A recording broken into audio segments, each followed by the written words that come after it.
अहमदाबादमधील एका यशस्वी IT कंपनीची मालकीण, कर्तृत्वाने स्वतःचं स्थान निर्माण करणारी ती महिला. तिचं आयुष्य परिपूर्ण होतं. पैसा, यश आणि नावलौकिक सगळं तिच्याकडे होतं. अशातच तिच्या आयुष्यात एका कर्मचाऱ्याने प्रवेश केला. मनोज नायक असं त्याचं नाव.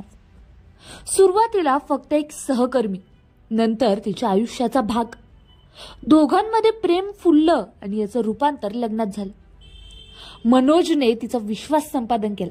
एका मोठ्या स्वप्नाचा मागोवा घेण्यासाठी त्याने तिला तिच्या कंपनीतील 5 कोटी रुपये गहाण ठेवून पैसे देण्याची विनंती केली आणि तिनेही त्याची विनंती मान्य केली. पण तो विश्वास तिच्यावर उलटला. मनोज 5 कोटी रुपये घेऊन फरार झाला. तिने पोलिसात तक्रार दाखल केली, पण 3 महिने उलटूनही तपासात काहीच प्रगती नव्हती. शेवटी निराशाने ग्रासलेल्या त्या महिलेने पोलीस ठाण्यातच जीव संपवण्याचा प्रयत्न केला. ही घटना पोलिसांसाठी धक्का देणारी होती. तिच्या भावाने सांगितलं की माझी बहीण तुटली होती. पोलिसांच्या दुर्लक्षामुळे तिला टोकाचं पाऊल उचलावं लागलं.